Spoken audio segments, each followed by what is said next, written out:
Muito obrigado, ministro. Outros defensores têm indagações? O Ministério Público tem indagação? Pouquíssimas, Excelência, muito rapidamente. Senhor Tarso, boa tarde. Boa tarde. O senhor participou da fundação do Partido dos Trabalhadores? Não, senhor. O senhor conhece há quantos anos o ex-presidente Lula? O ex-presidente Lula, desde que eu era advogado dos sindicatos bancários em Porto Alegre, e o presidente do sindicato era Olívio Dutra. E o presidente Lula, como líder sindical, fez uma visita aos sindicatos bancários naquela oportunidade e eu conheci, então, a figura daquele líder sindical emergente ainda durante o regime militar. Certo. Durante o regime militar, então o senhor o conhece há mais de 30 anos? Eu conheci o presidente Lula mais precisamente em 1900 e provavelmente 76. Perfeito. O senhor é amigo... Eu entrei no Partido dos Trabalhadores 2 anos depois da sua fundação. Certo. O senhor é amigo pessoal do ex-presidente Lula? Eu tenho uma relação de amizade política com o presidente, mas não sou frequentador da sua casa, nem ele frequentador da minha. Né? Tenho, sim, um afeto por ele, pessoal, e um grande respeito. Mas não sou amigo íntimo do presidente, não sei da sua vida íntima, como também não compartilhei com ele a minha. Certo. O senhor ocupou a pasta das relações institucionais em qual período? Foi entre 2006 e 2007? Sim, parece que sim. Certo. O senhor representante do Ministério Público, parece que foi esta data, sim, foi por quase 2 anos. Depois disso eu fui para o Ministério da Justiça. Perfeito. Nesse período já eram notórios, né? Eram notórios os fatos relacionados à ação penal 470. Eu pergunto para o senhor, considerando que o senhor ocupava a pasta responsável pela articulação política, o senhor recebeu alguma orientação específica do ex-presidente Lula para evitar que essas práticas relacionadas à ação penal 470 se repetissem? Sim, foi na formação da coalizão. No processo de formação da coalizão, eu discuti com o presidente como é que nós diminuiríamos aquilo que vulgarmente se taxa politicamente, se chama politicamente de pressões fisiológicas regionais. E eu coloquei o presidente, ele aceitou prontamente, que seria através de um programa de unidade. E que, portanto, isso determinaria que os partidos fizessem demanda sobre o governo a partir daquele programa acordado. E esta foi a presidência que nós tomamos. Eu me lembro que, logo que eu cheguei no Ministério das Relações Institucionais, nós estávamos com um problema, inclusive, de aprovação do orçamento. O governo não tinha formado uma maioria para aprovar o orçamento. E o presidente disse que era necessário que isso não se repetisse, porque isso levava a um conjunto de demandas setoriais, fragmentárias, que prejudicavam o governo. O governo perdia a noção de totalidade. A partir disso, nós construímos essa visão de coalizão e apresentamos esses pontos programáticos. E orientamos, inclusive, os partidos para que, a partir deste momento, com aqueles pontos definidos, as pressões que viessem das regiões viessem por dentro dessas prioridades que foram escolhidas. Certo. A ação 470, a ação penal 470, ela trata de alguns contratos públicos, acho que o senhor deve conhecer por conta de ser notório, em que a partir desses contratos públicos alguns recursos eram desviados para parlamentares. Pergunto se o senhor recebeu alguma orientação específica nesse sentido, para evitar que isso acontecesse? Não recebi, mas isso era completamente desnecessário nas nossas relações, né? Porque era evidente que quando o presidente me colocou naquela função, nós nos conhecíamos já há muito tempo, eu já tinha passado, né, pelo Ministério da Educação e pelo Conselho de Desenvolvimento Econômico e Social, onde nós fizemos uma grande concertação política para dar estabilidade para o primeiro governo do presidente, que ele sabia que os métodos que nós adotaríamos e estávamos adotando por orientação dele era precisamente a eliminação de qualquer tipo de relação fisiológica dessa natureza. Perfeito, seu Tarso. Estou satisfeito. Muito obrigado por responder as perguntas. O assistente de acusação tem alguma indagação? O juiz tem alguns poucos esclarecimentos aqui. Dr. Tarso Genro, Esse período que o doutor permaneceu como ministro das Relações Institucionais ou nessa coordenação política, chegou a haver nesse período alguma discussão a respeito de cargos na Petrobras, de diretoria ou presidência? Não, Excelência, não houve. Não ocorreu isso. Ape- Sob minha tutela, ou sob minha orientação, ou sob meu conhecimento. Apesar de não ter havido isso, o doutor, pela experiência, saberia me dizer se esses cargos de diretores e de presidente, embora por nomeação formal do Conselho de Administração, se essas indicações vinham de alguma autoridade administrativa específica no governo federal, por exemplo, do ministro de Minas e Energias, ou do presidente, ou do ministro da Casa Civil.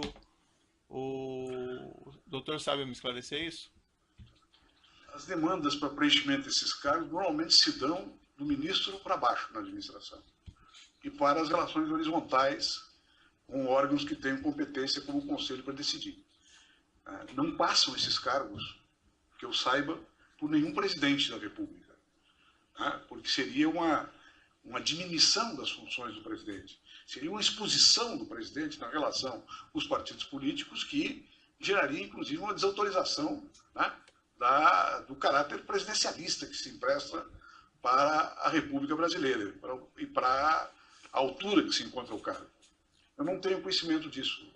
A Petrobras está vinculada ao Ministério das Minas e Energias, salvo engano, meu? Sim. Eu não sei se entendi bem a resposta do doutor, mas as indicações para o cargo de diretor e presidente da Petrobras eram provenientes, portanto, do ministro das Minas e Energias? O doutor tem esse conhecimento? Eu suponho que é uma relação entre o ministro da área, daquela estatal que está vinculada ao Ministério, com os partidos políticos da coalizão. Um aferimento pelo próprio ministro da capacidade técnica e da inteireza moral da pessoa indicada. É assim que se dá na normalidade. Nesse caso específico, deve ter ocorrido isso, suponho, porque nunca passou pelo Ministério de Relações Institucionais indicações dessa natureza. Nessa ação penal, uma referência de que havia uma espécie de, vamos dizer assim, áreas de influência de partidos políticos em cargos de diretoria da Petrobras, um diretor atender Partido Progressista, um diretor atender PMDB, um diretor atender PT. O doutor nunca teve conhecimento a esse respeito no período em que o doutor participou da administração pública federal em cargos de ministro? Não, porque isso não passava pelo Ministério de Relações Institucionais. Agora, as indicações para os cargos importantes da República são feitas ordinariamente pelos partidos, na relação que esses partidos têm com seus ministros. Assim é que vai sendo preenchida, vão sendo preenchidos os escalões da administração pública. É evidente que cada partido que compõe a coalizão, seja no regime parlamentarista, seja numa coalizão, no presidencialismo de coalizão, vão ter influência na composição do governo. É assim que se dá sempre, Excelência. O doutor, respondendo a perguntas, esse também é um fato notório, mencionou que já foi presidente do Partido dos Trabalhadores. O doutor podia só me esclarecer o período que isso ocorreu? Foi quando o presidente José Genuíno, não me lembro precisamente a data, eu era ministro da Educação, já 1 ano e 8 meses aproximadamente, e o presidente José Genuíno teve que sair da presidência em função daquelas denúncias que cercaram a direção do partido naquele momento. Naquele momento, eu fui instado para assumir a presidência do partido. Eu não integrava o setor hegemônico do partido que orientava, orientava o partido e orientava a direção nacional. Então, por não ser um integrante daquela maioria que dirigia o partido e ter a confiança de quadros do partido espalhados em todas as tendências do partido, por assim dizer, eu fui apontado para assumir a presidência daquele momento difícil. E eu fiz, congelei as arrecadações, reorganizei o partido nas regiões o tanto quanto foi possível e convoquei eleições para a presidência do partido, eleições para as quais eu não me apresentei. Por quanto tempo o doutor permaneceu como presidente do Partido dos Trabalhadores? Não necessariamente, provavelmente, aproximadamente de 6 a 8 meses. Independentemente dessa posição como presidente, o doutor é filiado ao Partido dos Trabalhadores há quanto tempo, aproximadamente? Eu entrei no Partido dos Trabalhadores 2 ou 3 anos depois da sua fundação. Foi na década de 80. O partido foi fundado em 82. Em 80 eu entrei em 84 no partido, provavelmente. Depois desse período como presidente do Partido dos Trabalhadores, chegou a exercer alguma outra função executiva dentro do partido? Não exerci mais. O doutor pode me dizer da importância do ex-presidente Luiz Inácio Lula da Silva para o Partido dos Trabalhadores? O presidente Lula é presidente de honra do partido, é o nosso quadro político mais importante. Ele é uma referência política para o conjunto do partido, independentemente das correntes políticas que nós temos dentro do partido, como todos os partidos, aliás, têm. Nessa condição, o ex-presidente tem alguma influência vamos dizer assim, na política partidária do Partido dos Trabalhadores? Durante a sua função presidencial, ele evitava de ter. Ele defendia, inclusive defendeu em reuniões com a própria executiva do partido, que eu chamei para discutir com o presidente determinados problemas políticos do governo, ele defendia uma separação do governo do partido. Ele dizia de maneira clara: eu sou presidente da nação e tenho que responder para toda a nação e para toda a sociedade. Depois eu sou presidente de uma coalizão, a qual eu me reporto e me relaciono politicamente para dar estabilidade para o governo. Então, eu não sou um presidente da República do PT, eu sou um presidente da República do Brasil. E nós temos que manter a nossa independência e o partido manter a sua autonomia. É assim que o presidente Lula se reportava a essas relações partidárias. Então ele não influenciava internamente a política partidária do Partido dos Trabalhadores? É claro que as suas opiniões influenciavam, né? O presidente, quando fazia um discurso, por exemplo, eu me lembro, logo que eu assumi o Conselho de Desenvolvimento Econômico e Social, o presidente foi à Bolívia, se eu não me engano, ao Peru, e lá fez uma declaração candente, chamando a um processo de concertação política, que teve uma grande influência no Conselhão, no chamado Conselhão, que agora perdeu toda a sua vitalidade, e teve uma influência também no partido, que uma parte do partido não gostava dessa fórmula de concertação. A partir desse discurso do presidente, o partido se enquadrou e apoiou sistematicamente a concertação que nós começamos no Conselhão. Depois que ele deixou a presidência da República, ele passou a influir mais no Partido dos Trabalhadores ou não? Sinceramente, isso eu não sei, doutor Moro, porque as minhas relações com o presidente Lula, depois que terminou o seu governo, foram relações muito pontuais, muito ocasionais, né?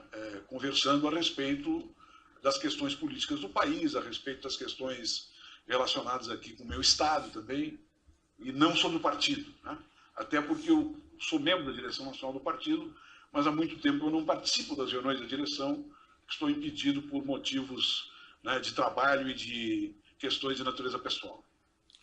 O doutor, isso é um fato notório, tem eventualmente dado algumas entrevistas, feito algumas declarações, isso desde a época que o doutor assumiu lá a presidência do Partido dos Trabalhadores naquele período, falando em refundação, em renovação do Partido dos Trabalhadores. O doutor pode explicar essas suas declarações? A ideia geral do socialismo, da social-democracia, que vingou até o fim do século passado, é uma ideia geral que está dissolvida pelas grandes transformações que ocorreram na globalização e com o surgimento de novos sujeitos sociais, sujeitos políticos, sujeitos empresariais, sujeitos intelectuais, que decorrem de uma grande fragmentação social que vem ocorrendo em todo o mundo. Eu tenho a opinião que a forma partido tradicional ela está superada. Ela não corresponde mais, nenhum partido mais corresponde a uma base de classe definida por antecipação de maneira programática. E que a forma adequada de um partido político se renovar, se expor e reconstituir sua relação com a sociedade é reestruturar as suas formas de organização, reestruturar suas formas de comunicação com a sua base e reestruturar também os seus programas. Os programas tradicionais da social-democracia e do socialismo estão vencidos por essa situação. A partir desta visão que eu desenvolvi a chamada tese da refundação, e que hoje empolga aproximadamente 40% dos delegados do partido que vão ao Congresso. Essa ideia da refundação e renovação também envolveria reconhecimento de eventuais ilegalidades praticadas por agentes vinculados ao Partido dos Trabalhadores? Ilegalidades cometidas por quadros de todos os partidos do sistema político. Porque nós vivemos num sistema político que instiga e promove a corrupção pelo financiamento empresarial das campanhas e por outras determinações, né, do processo político. Então, sim, os partidos precisam, esses partidos que emergiram, né, a partir das visões que foram formatadas, formalizadas na segunda Revolução Industrial, eles têm que se atualizar. E atualizar, inclusive, a sua visão de relacionamento com o Estado. Né? Os partidos, em geral, quando vão para o governo, se transformam em partidos-Estado. Uma preocupação, aliás, que o presidente Lula tinha muito quando recomendava que o partido deveria ter autonomia e separação do governo para ter a sua própria lógica política. Eu não sei se eu entendi bem, mas envolveria, então, internamente que o partido, vamos dizer assim, identificasse, tomasse as providências cabíveis em relação... Que os partidos, né, seja do campo da esquerda, os partidos todos do campo democrático, também tivessem uma renovação ético-moral na sua relação com o Estado. Isto é uma necessidade que continua pendente. Alguns dos agentes dos partidos trabalhadores que foram condenados... Excelência, pela ordem, gostaria de fazer uma ponderação que Vossa Excelência, na verdade, não está julgando o PT, nem, enfim, questões de natureza política, partidária, até porque não há competência desse juízo para tratar de questões político-partidárias. Então, eu só pediria a atenção de Vossa Excelência em relação a esse tema e da própria competência do juízo. Certo, eu vou interromper a gravação. Só um minutinho, doutor, eu vou interromper a gravação pelo tamanho do áudio. Então, nessa ação penal 504-65-1294, continuidade do depoimento do Dr. Tarso Fernando Hart Genro, a defesa do senhor Luiz Inácio fez uma ponderação. O defensor tem alguma questão também? Eu queria só complementar a questão de ordem levantada, é que Vossa Excelência está fazendo uma inquirição da testemunha sobre pontos que não foram objeto de inquirição anterior. Quer dizer, são pontos novos, e aí a defesa não tem como realizar o contraditório em cima disto, porque você está fazendo perguntas inteiramente novas, que não foram objeto de perguntas nem da acusação e nem da defesa. Então, era essa questão que eu queria levantar. Então, Vossa Excelência coloca um problema que foge do contraditório. Certo. Excelência, doutor Cristiano, se importa a minha opinião, eu não me importo nada de responder e respondo com prazer essas perguntas, embora não tenham relação com o processo. Eu agradeço a sua colocação, Dr. Tarso Genro. Em verdade, o juízo tem essas questões como relevantes e de necessário esclarecimento para poder entender a relação não só do Partido dos Trabalhadores, mas também do próprio ex-presidente em relação a subordinados, já que há uma afirmação na acusação de que ele teria algum envolvimento nesse esquema criminoso da Petrobras. Daí a razão das minhas perguntas. Mas eu caminho para o encerramento. Esses agentes do Partido dos Trabalhadores que foram responsabilizados na ação penal 470, por crime de corrupção, de lavagem, houve alguma providência dentro do Partido dos Trabalhadores para que eles recebessem alguma sanção moral, política, expulsão, ou algum procedimento de apuração de responsabilidades? Desde que o senhor assumiu o partido, não só no período que o senhor assumiu a presidência do partido, mas mesmo depois? Não, na oportunidade que eu assumi a presidência do partido, nós encaramos esta questão, naquele momento, como uma questão particular relacionada com essas pessoas, que estavam sendo apontadas naquela oportunidade pelo Ministério Público para serem processadas e julgadas, né, pelo Poder Judiciário. nós tomamos essa questões relacionadas com indivíduos que estavam assumindo determinadas responsabilidades no partido naquele momento. Depois, se o partido tomou ou não alguma atitude, eu não sei. Ou atitudes de apoio, atitudes progressivas, de ajuda a esses companheiros, que deve ter ocorrido também por pessoas que tinham relações de amizade, relações de parentesco com elas. Né?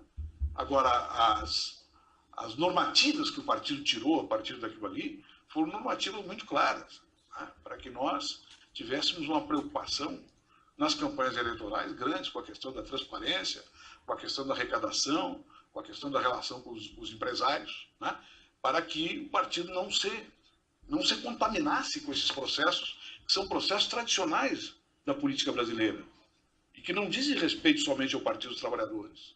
Fazem parte do sistema político e são integrados por todos os partidos. Se as pessoas levaram a termo, né, esta orientação ou não, bom, é uma questão que se refere à responsabilidade pessoal de cada um. Por exemplo, o ex-ministro José Dirceu, que foi condenado na ação penal 470 e também foi condenado agora no âmbito desses processos, o doutor tem conhecimento de alguma providência interna do Partido dos Trabalhadores em relação à situação dele? Ele ainda é filiado? Como fica a situação dele? Não, eu depois desses incidentes, eu conversei uma vez só com o ministro José Dirceu. Nossas relações eram relações respeitosas dentro do partido, mas distantes. Nós tínhamos algumas controvérsias políticas, né, que se relacionavam, inclusive, com o projeto partidário que nós representávamos. E depois desse segundo processo, nunca mais falei com o José Dirceu. Em relação ao primeiro processo, na minha opinião, ele foi condenado sem provas. Esse segundo processo eu não conheço. Não tenho nenhuma informação do que ocorreu em relação a essa empresa de assessoria e nem em relação às provas que foram juntadas para o seu novo processamento. No caso do senhor Delúbio Soares, que foi condenado na ação penal 470, o senhor sabe se o partido tomou alguma providência em relação a ele, se expulsou ele ou se ele ainda é filiado? Que eu estou lembrado, o Delúbio se demitiu do partido. Ele pediu o cancelamento da sua inscrição. É isso que eu estou lembrado. Que havia um movimento, um debate sobre isso no partido, sobre qual a conduta que o partido teria em relação a ele, e ele pediu a desfiliação. Ele não se filiou novamente depois? Perdão? Ele não se refiliou ao partido? Não sei, excelência. Não tenho essa informação. Então, nessa defesa que o senhor fala de refundação, renovação, haveria alguma espécie de reconhecimento desses ilícitos ou providências, ou isso não se insere dentro da proposta? Eu publiquei vários textos sobre essa questão, públicos e dentro do partido, inclusive.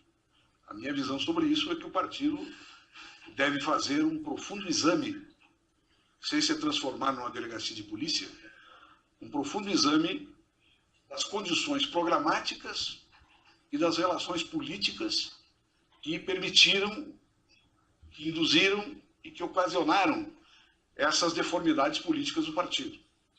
E esta seria uma prestação de contas que o partido faria à sociedade a partir dessa visão de refundação. Eu acho que quando se fala em autocrítica, se tem uma visão um pouco deformada, como se isso aí fosse uma penitência. Não se trata disso. Nós vivemos no Estado de Direito, as instituições têm que funcionar para fazer as suas investigações, julgar conforme a lei, né, e aplicar as consequências em cada pessoa que é responsabilizada e que tem os seus fatos delituosos eventualmente provados. Ao partido compete verificar o que determinou que essas deformidades tradicionais da política brasileira chegassem ao nosso partido, que era uma coisa que era muito preciosa, né, no próprio projeto de fundação do Partido dos Trabalhadores. Esta é a visão que a refundação tem. E examinar as condições que geraram isso, as condições programáticas, as relações de financiamento, a influência do financiamento dos nossos programas de governo, a influência direta ou indireta do financiamento, para que o partido pudesse prestar contas à sociedade e dizer onde é que foram os erros e por que foram removidos. Tá bom, eram essas questões do juízo. Então eu declaro encerrado o depoimento do Dr. Tarso Genro. Pode interromper a gravação. Dr. Tarso, agradeço